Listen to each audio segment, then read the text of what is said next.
The hero of this story is a master of disguise. To some people, he's appeared as a wedge shape. To others, as a cone. But no matter what shape he may have taken on, he's always been number one. His story is our story. It's a story of struggle, of knowledge, of where numbers come from. We'll see how one helped create the first cities, how he helped build empires, how he inspired some of the greatest minds in history, and we'll also find out his part in making money work as it does. Oh, thanks. And finally, we'll see how one teamed up with Zero to dominate the world we live in today, the digital world, a world that runs on ones and zeros. These words that I'm now speaking were first written down on my computer using a code of ones and zeros. Even my image coming into this digital TV has been sent through the ether as a series of ones and zeros.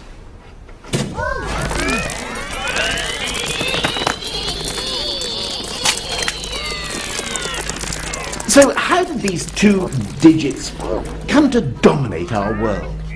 They didn't always.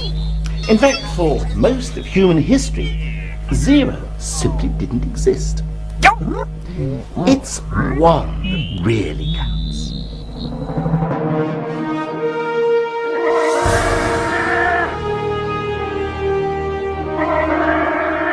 So where did one come from? Well, his story begins at the dawn of time. 3,042,659 years ago to the day, the first primitive one crawled out of the primordial soup onto dry land.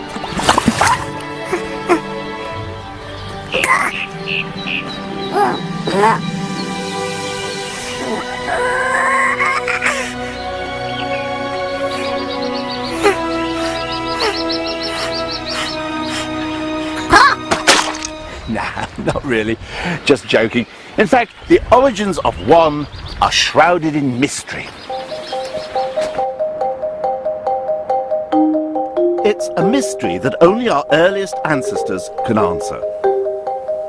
At some point, one of them must have been the first human being to use one to actually count with. But when? Ever since man could make marks on bones, he's been, well, making marks on bones. But what about the fellow who scratched marks like this 150,000 years ago? Is it possible that he could have been counting? Could these scratches represent a series of ones? Well, the experts tell us that, giving due weight to the scientific and archaeological evidence, they haven't a clue. What they're now pretty sure about is that one is a lot younger than us. It's not until quite recently, a mere 20,000 years ago, that we get the first really solid evidence that one existed and that someone was using it for counting. Of course, he didn't look like this when he was born. Back then, one was just a scratch on a bone. This bone. It's known as the Ishango bone. It was found quite recently in the Congo. And look, you can see these scratches. We know that each represents a one. How can we be so certain? Well, someone must have been counting, because there are 60 scratches along this edge of the bone and another 60 along this edge. And on the back, they're in equally numbered groups. And you can't do that without counting. The Ishango bone may mark a defining moment for mankind. Zoologists tell us that other mammals are able to count up to 3 or even 4, but not beyond.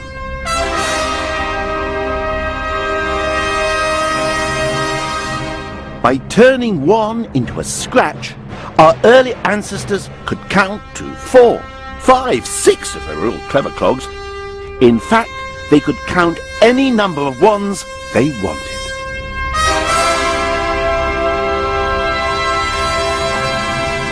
And that is what gave us the edge over the lions and the tigers. From now on, counting knew no limits, and one was growing up into a big boy.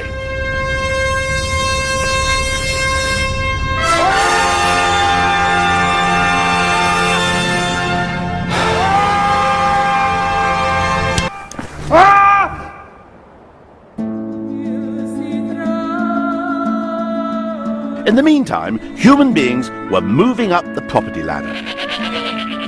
And that would change one's story forever. They stopped living in caves and started to build their own caves. Houses.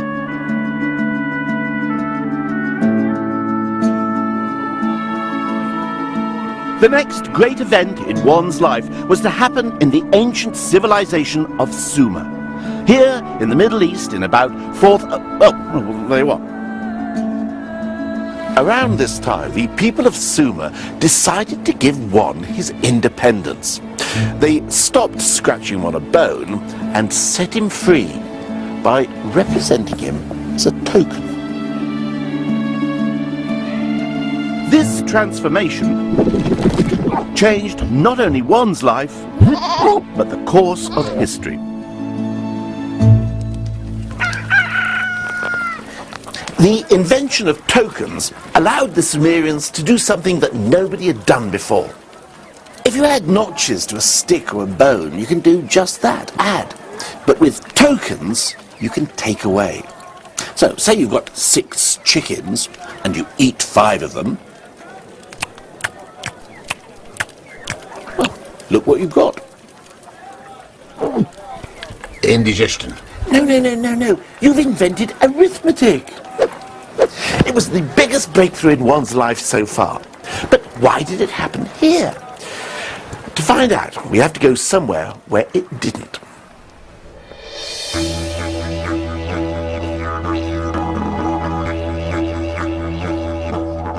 Meet the Walpuri of Central Australia. They're people who've been minding their own business here for 30,000 years or so, until some anthropologists came along and noticed that they didn't use numbers.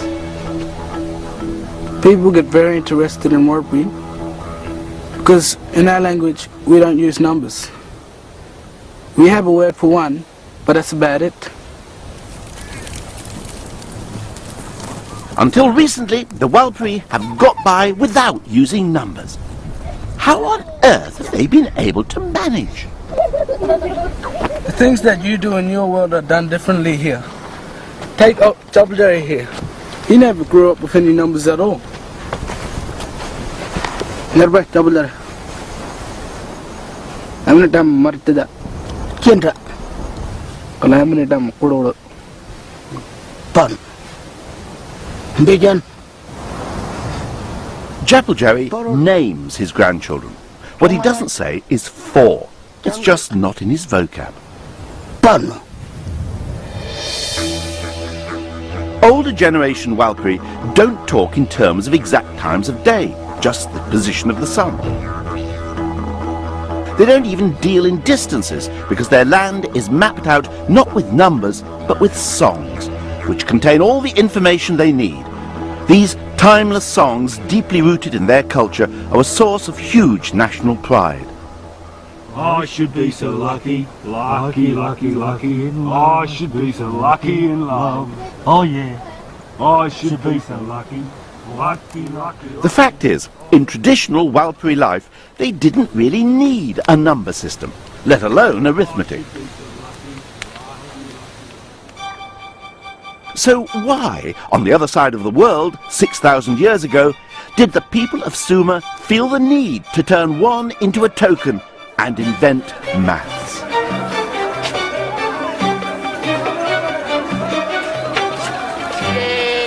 What was so different about life in the Middle East? I mean, why were people here so keen to get into maths of all things? Maybe it was because there were so many people living in the same place. unlike the Walpuri, the Sumerians lived in cities. And cities need organising. Grain had to be stored and distributed, and working out how much each person should get required arithmetic. That's why the Sumerians turned one into cone-shaped tokens. Tokens made possible the arithmetic required to assess wealth, calculate profits and loss, and, more important perhaps, collect taxes. Yes, you can blame the invention of maths on city life.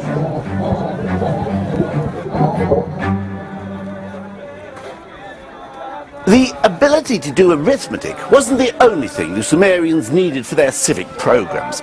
They also needed to be able to keep a permanent record of their calculations. But hold on, the written word hasn't been invented yet. Numbers, it seems, were the world's first writing. It happened like this. Specific numbers of cones would be put into clay envelopes for safekeeping and then sealed up. But once you'd sealed the envelope, how could you remember how many cones it contained? Bit of a problem, that. But wait a minute. They took another cone and made the same number of impressions on the outside of the envelope as there were cones inside. Then some bright spark realised you didn't need the envelopes in the first place. In fact, you didn't even need the cones. You could just make the marks straight onto a clay tablet, and hey presto, you had a record of the number. The notion of writing had been born. Sumerian mathematicians were now able to keep permanent records of their calculations, and these could become more complex than ever before. Only a select few were initiated into the mysteries of numbers, and they were trained from childhood. They became a powerful and highly paid elite that we still pay homage to today. That's right, the Sumerians' great gift to the world, the Chartered Accountant.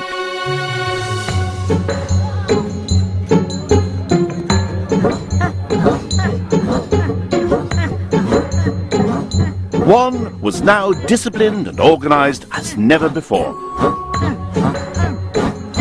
He became a powerful tool, one that could be used to build empires, which is precisely what happened to one in his next incarnation.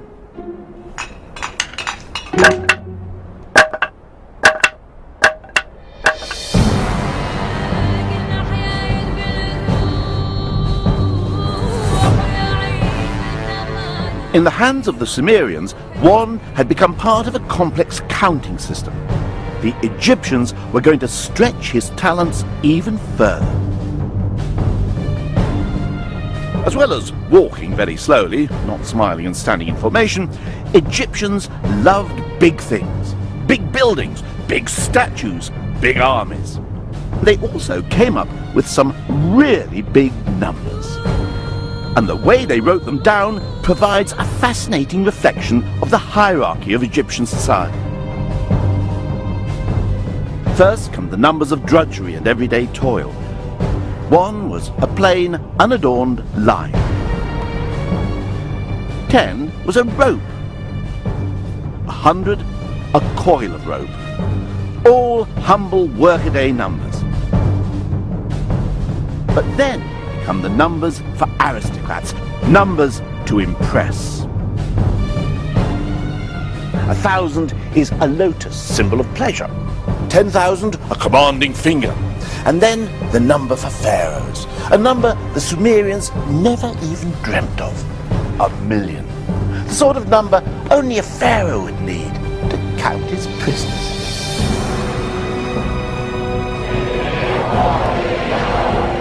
It was the first ever million, and the symbol they used was a prisoner begging for forgiveness. Or was it the accountant begging to be let off counting any more prisoners? In any case, one had never been busier. But one had another job the Egyptians wanted it to do, perhaps the most important job of all. they needed him to help out on the building site. The ancient Egyptians were enthusiastic builders with a keen eye for beauty. But you can't create beautiful buildings without measuring things accurately. And you can't measure accurately unless you know what your unit is. That is, what you mean by one. In solving this problem, the Egyptians would do something nobody had done before. They defined their own version of one. They based it on the length of a man's arm from elbow to fingertips, plus the width of his palm.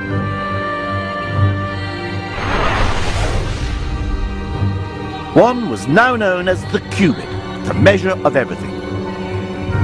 The undisputed ruler.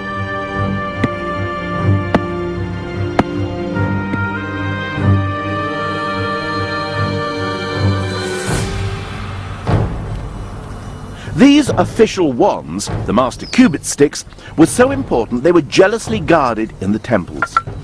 From them, copies were made and given out. So right across the empire, whatever the building project, everyone knew what they meant by one.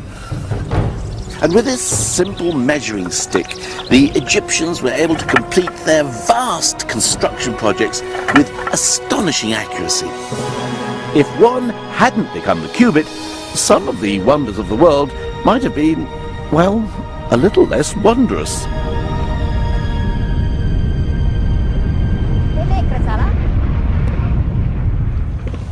By transforming one from counting things to measuring things, the ancient Egyptians hadn't just opened up a whole new world of bespoke tailoring and fitted carpets.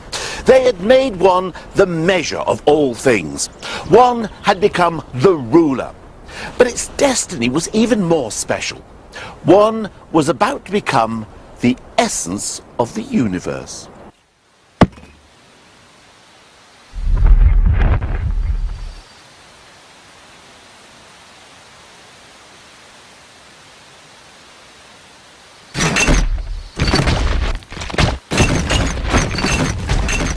It all began about 2,500 years ago in ancient Greece, or modern Greece as it then was, because of a chap by the name of Pythagoras. Pythagoras. Did he have a theory or something? The square of the hypotenuse in a right-angled triangle is equal to the sum of the... That's right, Pythagoras' theorem. A bit of a bore, I never quite understood it. Well, actually, I think that Pythagoras was a pretty interesting bloke. Oh, yeah? He had a school in which all his pupils had to give up their worldly possessions, eat only vegetables, and swear never to touch beans. Why on earth not? Pythagoras believed that when you fart, a bit of your soul escapes. Amazing what you learn in schools nowadays, isn't it? It's true that Pythagoras was a little, well, weird's about the only word for it. He studied in Egypt and the Middle East, and on his return home set up his vegetarian school of maths. Here he devoted himself to exploring the wonders and mysteries contained in numbers. Pythagoras was the first man to come up with the idea of odd and even numbers, and he gave them sexes. 1 was male, 2 was female, and so on. He also had a thing about whole numbers, collections of ones. He realized that certain whole numbers make pleasing shapes. 3 makes a triangle, 4 a square. 1 plus 2 plus 3 plus 4 makes 10, which forms a magic triangle. Pythagoras was also convinced that 1 would eventually help explain one of the fundamental philosophical questions of the day. The Greek philosophers were forever trying to find out the one thing that everything is made of. One philosopher said everything's made of fire, another air, another water. Pythagoras said that everything was made of numbers, including music. To find out what Pythagoras meant, I've come to the Waterbury Garden Centre in Oxfordshire. Oh, thank you very much. All I need now is a mathematician. Oh, I'm a mathematician. Oh, what a bit of luck.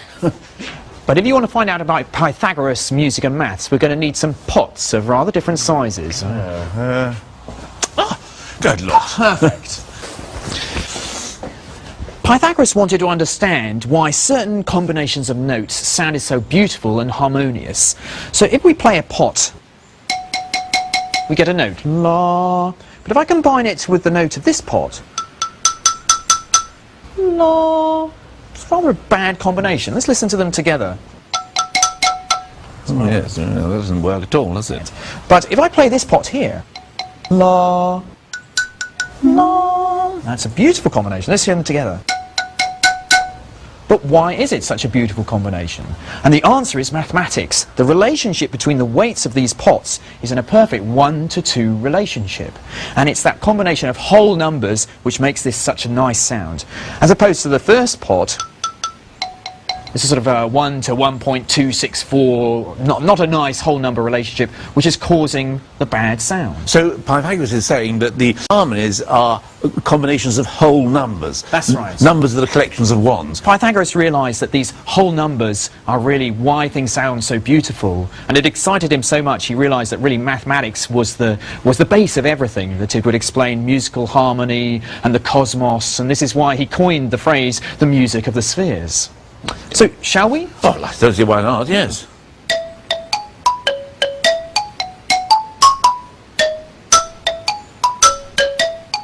If the beauty of music relied on whole numbers, Pythagoras reckoned, so too must everything.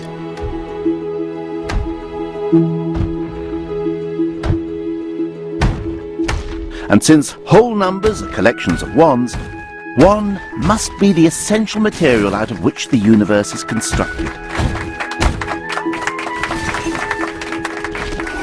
One had never been so admired.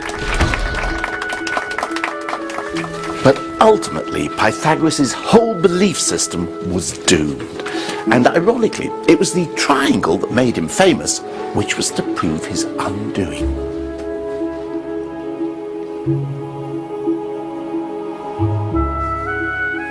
If one was at the heart of everything, it should also be at the heart of every triangle, even the right-angled triangle with two equal sides.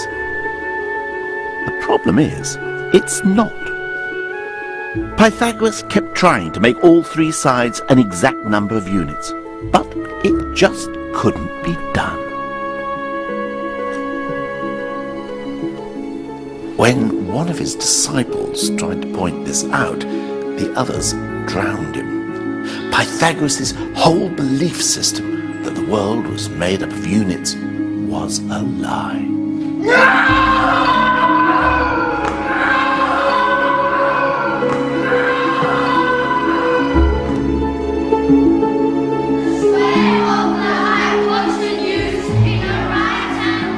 Poor old Pythagoras, brought down by his own favourite geometrical shape.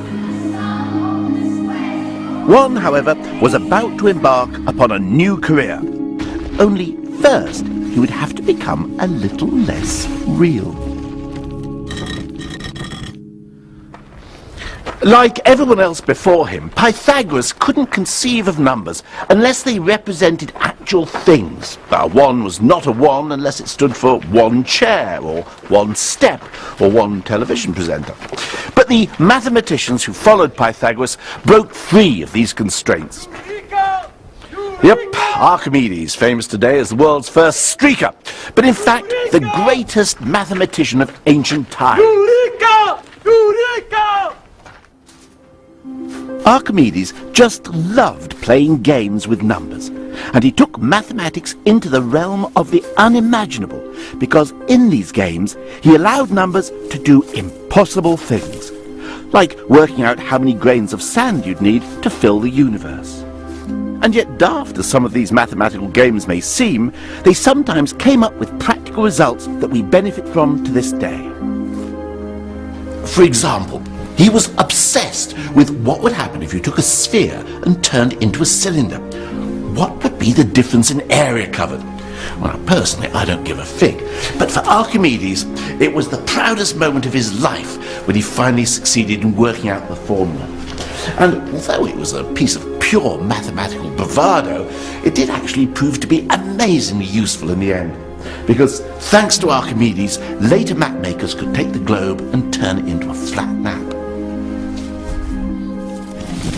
One was no longer the essence of the universe, but he was helping to create a golden age of theoretical mathematics.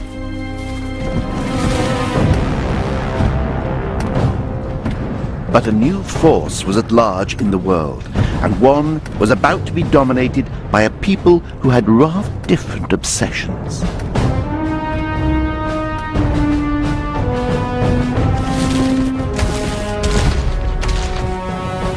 Archimedes lived in Syracuse, and when the Romans invaded in 212 BC, he was in the middle of a particularly gripping piece of calculation. In fact, he was so wrapped up in his work that all he could say was, "I beg you, do not disturb this." Perhaps not a wise move.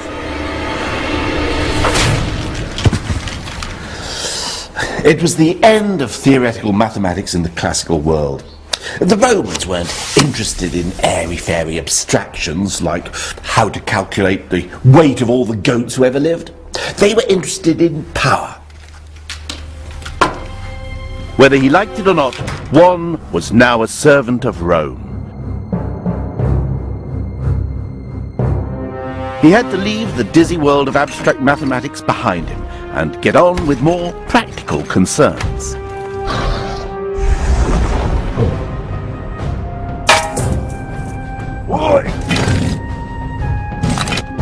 He became the backbone of the Roman world, as the Romans used him to impose a rigid numerical grid on their army.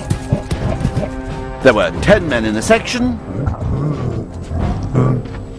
and 10 sections, 100 men, were called a century. 2 centuries were called a manipulus, which means literally a handful, which I imagine 200 Roman soldiers probably were. Even punishments were dealt out on numerical principles. If a legion suffered a humiliating defeat, the entire legion was decimated, from the Latin word for 10, decem. Regardless of individual guilt, one soldier in 10 was killed.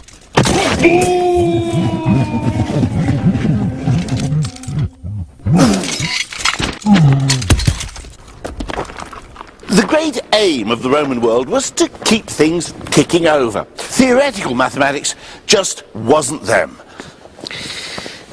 Mark you, I'm not surprised. I mean, the Roman numerals don't exactly make it easy, do they? I mean, look at them. They're just an elaboration of the old notches on a bone, the only sophistication being new symbols as the numbers get more unwieldy. V for 5, X for 10, C for 100, up to their symbol for 1,000,000. But it's still just a simple counting system, fine for writing inscriptions on tombs, but not much cop for the complications of theoretical maths. Well, you try writing 1 billion like that. In modern numerals, it takes me about 8 seconds. I tried it.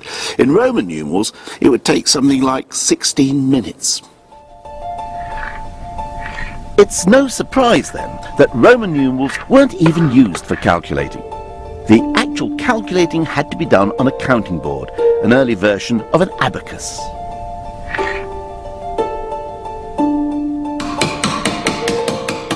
The numerals themselves were just used for recording the results. Maybe it's no coincidence that, unlike the Greeks, not a single Roman mathematician is celebrated today.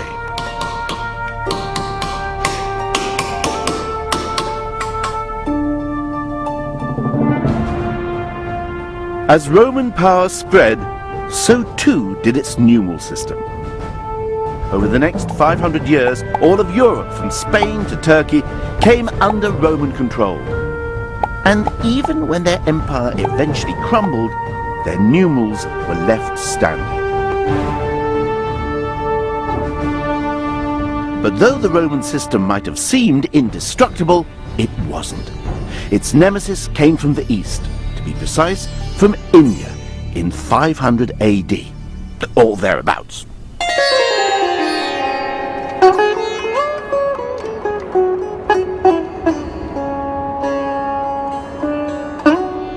One had an Indian cousin who for some time had been living in a more rarefied atmosphere.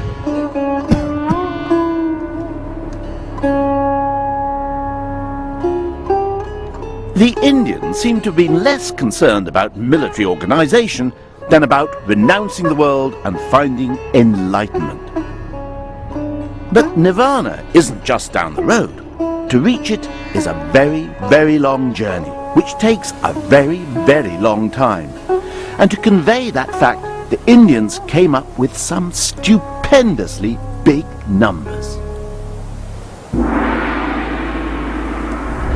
Take a raju, for example. A raju is the distance covered by God in 6 months. If he travels 1,000,000 kilometers in every blink of his eyelid. Or how about a palya? A palya is the length of time it would take me to build a cube of lamb's wool 10 kilometers high, if I were to lay 1 strand every century. Here's one I made earlier. Well, these were the sort of numbers that could have made one feel, well, small, if he hadn't had a little help from his friends. Unlike the Romans, the Indians devised a system that could cope with vast numbers. They developed a different symbol for every number from 1 to 9. 1, 2, 3. Or if you do them quickly, you get Arabic numerals. नहीं है, अरबी नहीं है, ये हमारा हिंदुस्तानियों का बनाया हुआ है. हम लोग हिंदुस्तानी इसे 2000 वर्ष पहले से प्रयोग कर रहे हैं. He's right, you know. The numbers we use today are called Arabic, but in fact they began life here in India as early as 500 BC. But then, around 1500 years ago, or a little longer if you're watching a repeat of this program, someone came up with a stupendous, incredible, extraordinary idea. The biggest revolution in numbers since the Sumerians invented maths. A creation that would change the world. They invented an entirely new number. And it's in here, inside this tiny 1100-year-old temple in Gwalior, northern India, is this new number. And after a 4,000-mile journey, I'm finally going to get to see it.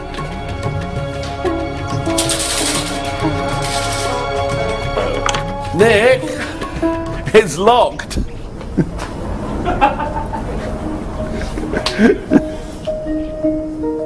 So we wait. And while we wait, I start to wonder, how was it that this new number wasn't invented sooner? It's such a simple little number that takes only a moment to say and even less to write. Ah, here he is. But once invented, it transformed the life of one in a way that would eventually change the entire world. Well, here we are. The first undisputed example of India's greatest invention. The new number. The holy grail of numbers. 0. For the first time in human history, someone had made nothing a number. The inscription says that a garden was planted to produce flowers for the temple.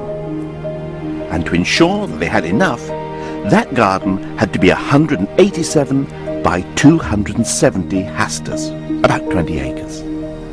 Well, while the Romans were using numbers to record their conquests and count dead bodies, these people were using them to make sure they had adequate supplies for their flower arrangements.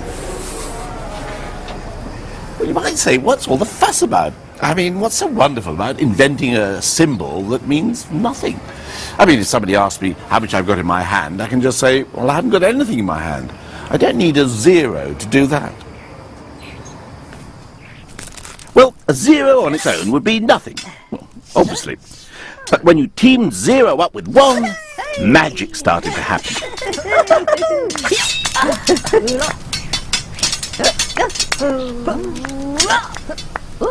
And when they were joined by the rest of the troop, the results were spectacular. With just 10 digits, the Indians could make numbers infinitely large, as well as infinitely small. Now, the Romans couldn't do that. One had found his perfect mate in Zero, and it was a partnership that was going to change the world. Together with the rest of the team, they enabled Indian science to storm ahead. Indian astronomers, for example, were centuries ahead of the Christian worlds.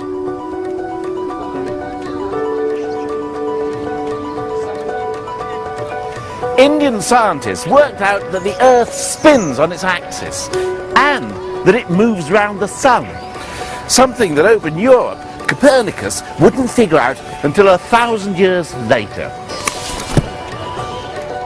Indian scientists also calculated the diameter of the globe, and they were less than 1% off what it actually is. All this was possible because of 1, 0, and the rest of the troupe of performing numbers. They were a sensation, and their fame soon began to spread across the globe. A conflict with the numbers of Rome was bound to happen sooner or later. But for now, 1 and 0 and their friends made their way across the deserts of Arabia to take on one of the most sophisticated societies of the age, in what is now Iraq.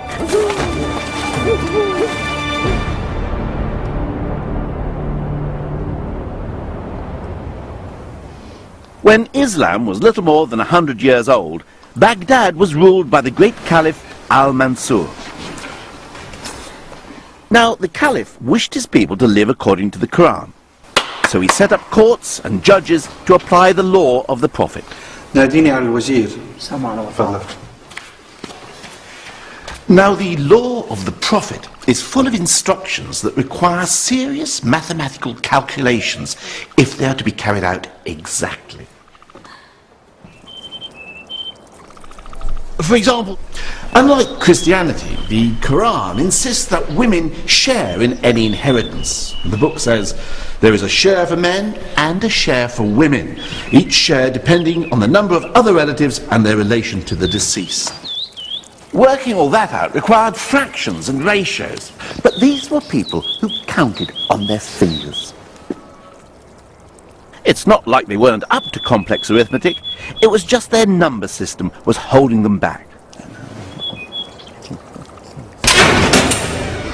But one day, there arrived in the court an ambassador from India.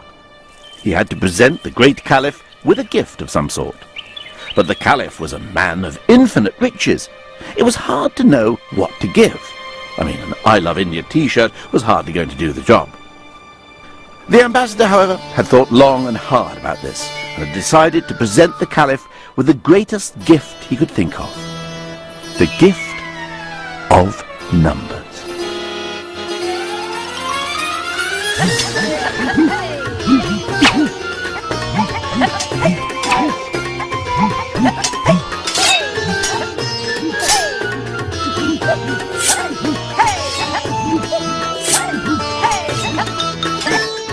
Actually, we don't know for certain exactly how Indian numerals came to be adopted in the Islamic world, but the ambassador story is my favourite.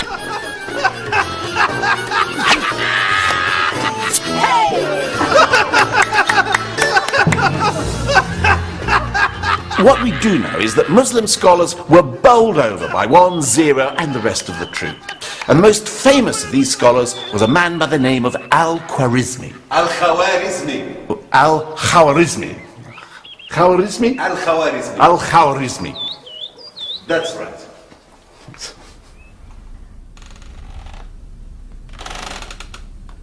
Al-Khwarizmi and his colleagues taught the performing numerals a whole host of brand new tricks. Quadratic equations, algebra, reversed, logarithmic, cubic cake, handstands. Well, okay, I made that last one up. But these new numerical feats enabled science, mathematics and astronomy to reach new heights in the Middle East, and the Indian troupe became a smash hit throughout the Islamic world. But on the other side of the Mediterranean, Christian Europe was still in the static grip of the old army of Roman numerals. And being Romans, they weren't going to give way to the feisty newcomers that easily. A showdown between the two systems was inevitable, and when it came, it would shape the destiny of the Western world.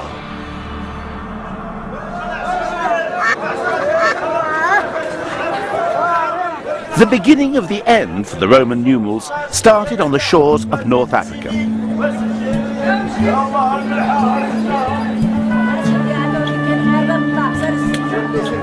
Muslim traders had been quick to adopt 1, 0 and co. for their business dealings. By the end of the 12th century, the Indian numerals were in common use. And it was in the bustling port of Béjaïa that the young son of an Italian diplomat based in Algeria first witnessed their amazing act.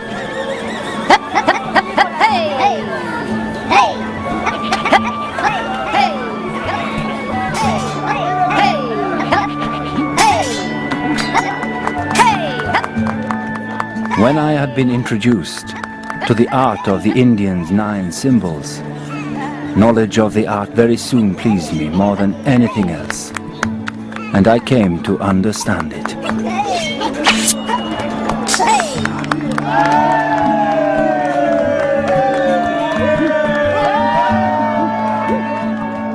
That young man was known as Fibonacci, and he was so knocked out by the Indian numerals that when he grew up, he decided to take them home with him. In 1202, Fibonacci wrote a book all about calculation, called, well, the Book of Calculation. He's now regarded as one of the greatest mathematicians of all time, and his book was pretty much a showcase for Indian numbers. Fibonacci wasn't just an ivory tower theorist.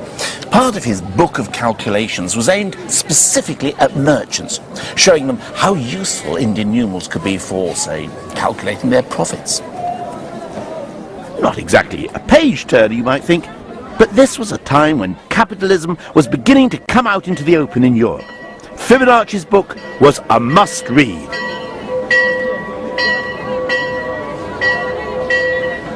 Unfortunately, ordinary people felt comfortable with the old numbers. After all, they'd lived with them part of 1,000 years. The old Roman numerals weren't going to make it easy for the Indian newcomers.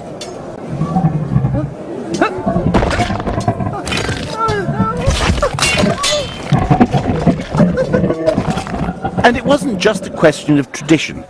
Your average punter had some pretty good reasons to prefer the old system. For example, many medieval Italian cities had their own currency. So every time I found myself at a new town or a new set with extras in costumes, as the case may be, I have to go to the money changer's bench, or banker, as it's called. A banker was a counting table, basically an abacus with counters instead of beads. The men who operated them, the bankers, had to swear an oath not to cheat their customers. Mind you, if the magistrates find he is cheating me, they'll come and break his bench. His banker will be rupta, which is the word for broken. And he'll be declared bankerupta, which is where we get the word bankrupt from. Hi. Now, these things, how much can I get those in whatever place this is? Well, he's counting it now. It's reassuring to see he's using numerals I'm familiar with, which are Roman numerals, of course. And he's using this abacus, so at least I can see what he's doing. And I get that much. Oh, right, fine. Well, thanks a lot. Nice doing business with you. But what if I was to go over to one of the smart chaps using the newfangled Indian numerals? Hi. Now, how much would you give me for that?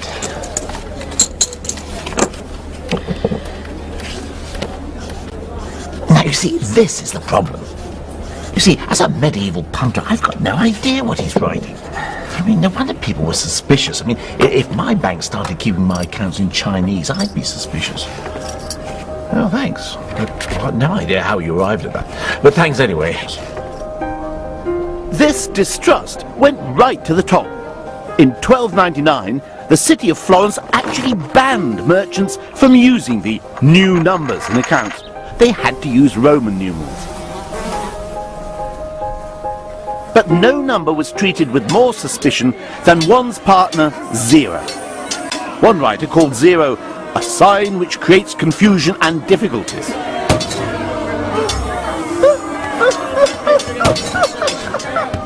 Zero was called Cipher, and it was regarded with such suspicion that that word became our word for a secret code, a cipher.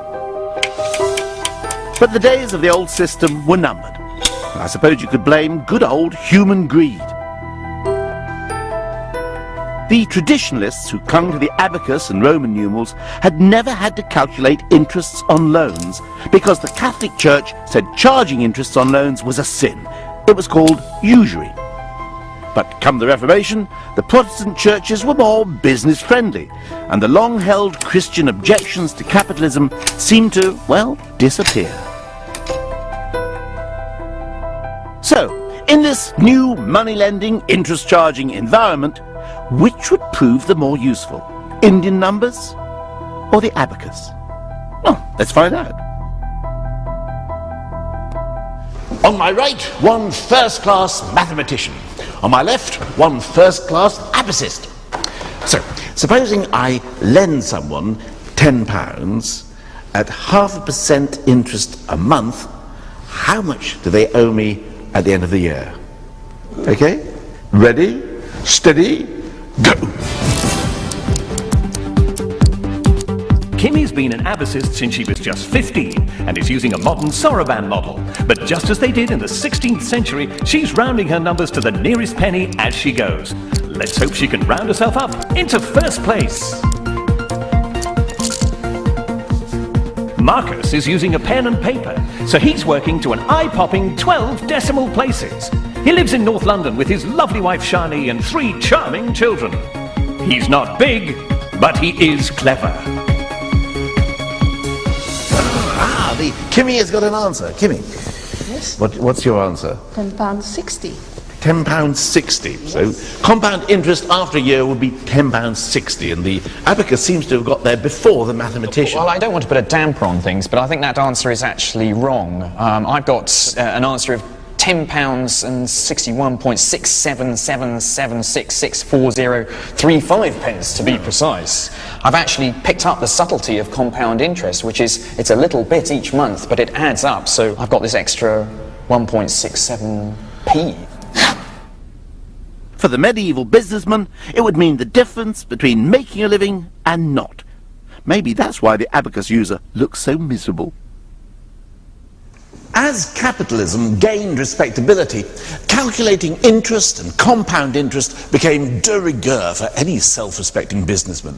And for doing that, even with an abacus, the old Roman system was simply no match for the Indian numerals.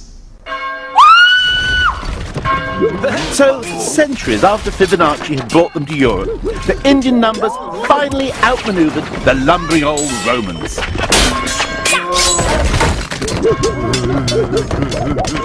They were quick and versatile, and with 1 and 0 in the lead, just better at teamwork.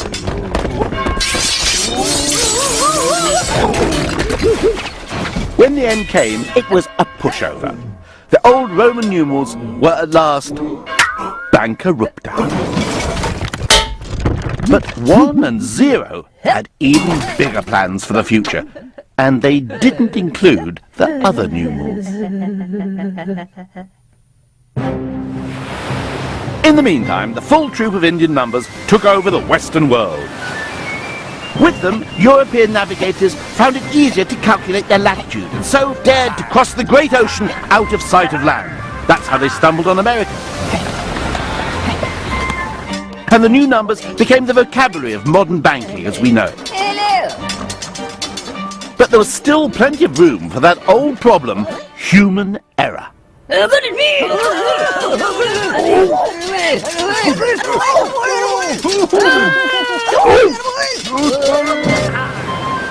Columbus thought he'd got to Japan, when in fact he'd got to the West Indies, half the world away. He'd made a mistake. Humans do, which was something one man was determined to stop. It all happened round about 16... Well, there you are, you've got it again.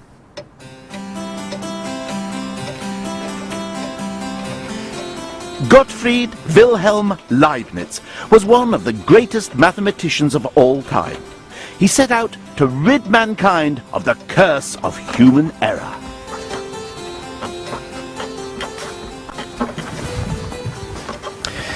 In trying to do this, Leibniz invented something that still affects us every day of our lives.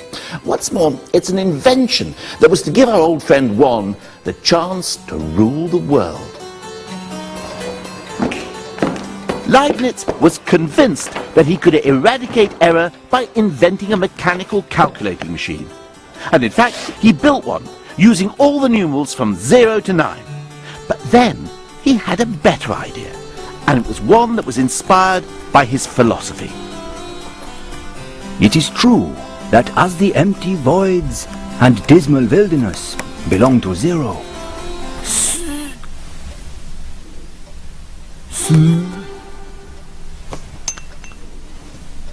so the Spirit of God and his light belong to the all-powerful One.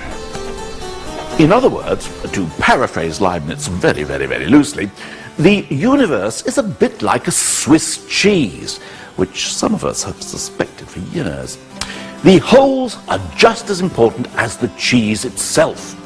So to construct the world, you need both something, good old number 1, and also lots of nothing, which is where 0 comes in. Leibniz was convinced that 1 and 0 were the only numbers that anyone really needed. With these two numbers, he claimed, he could achieve every mathematical dream, and, what's more, eliminate human error. So he got rid of the other numbers and developed a system using just 1s and 0s. It's called the binary system. And yet, wait a minute, how could you possibly express all numbers just with a 1 and a 0? I think it's time I spoke to someone who knows what he's talking about. Marcus! I need to understand the binary system. Binary. Okay, let me give you a number in binary. Okay. Here is the number 9 written in binary. So this is just using 1s and 0s. 1s and 0s. Any number. It's just 0s and 1s. So that's 9 in binary. Well, it looks like 1001 to me. That's because you're obsessed with your 10 fingers and you like to keep track of things in tens. Well, this one keeps track of how many 1s, the second column of how many 10s there are, next how many 100s, and one lot of 1000s. But in binary, things work rather differently.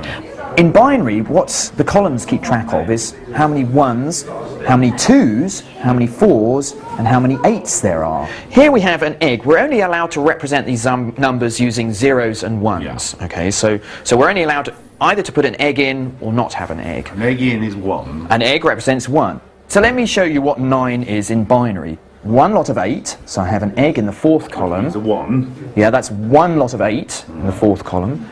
And 9 is 8 plus 1, so I need a 1 in the 1s column. So in binary, the number 9 is one lot of 8, no 4s, no 2s, and 1 1.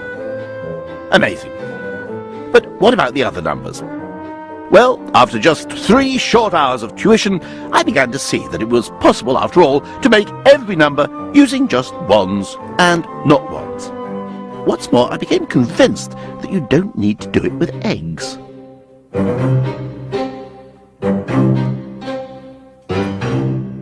It's a sort of mechanical system. It's very mechanical to add the 1s and 0s, and that's why it's perfect for a machine. And a machine doesn't really care too much about how big the numbers get. It can keep track of very long numbers, whilst we're not very good at doing that. What it's interested in is a very efficient way of adding numbers. That's why machines love to put numbers into binary.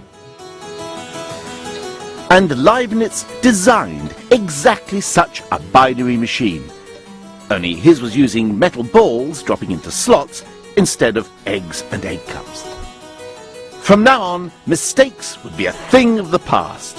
The digital age, it seemed, was ready to take over the world. Unfortunately, he never built it.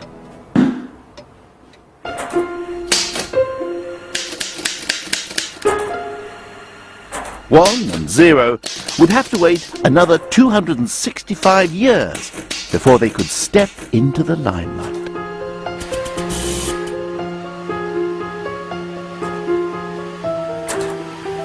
Meet Colossus, the world's first working binary computer. It's Leibniz's dream made real. But instead of dropping metal balls into slots, Colossus is electronic.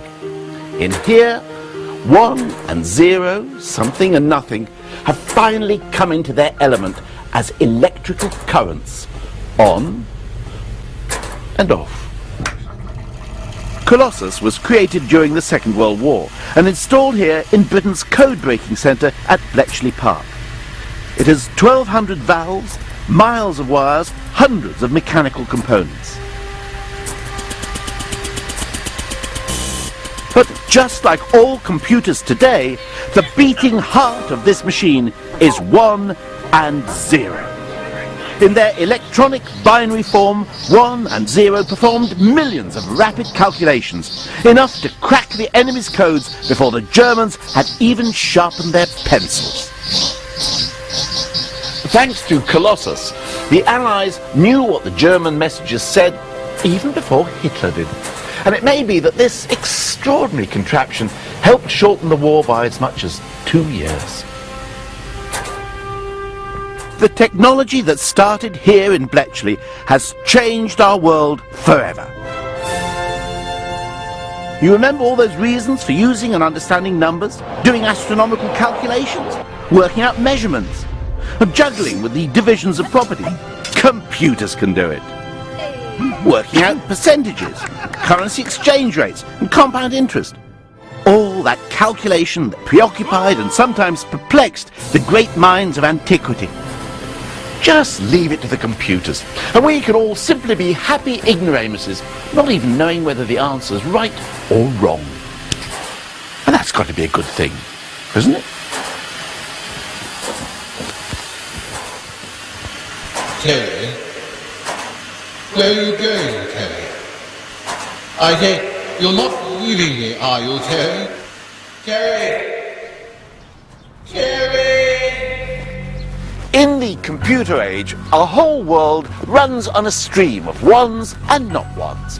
From our bank statements and medical records to the barcode every time I buy a tin of cat food.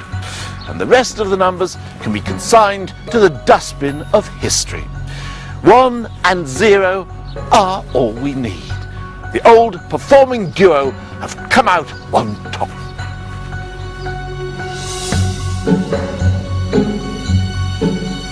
Let's just hope we can control the little blighters.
Well, I thought I was rather good, didn't you? I thought you were marvelous. Sublime. I much preferred working with Michael Palin.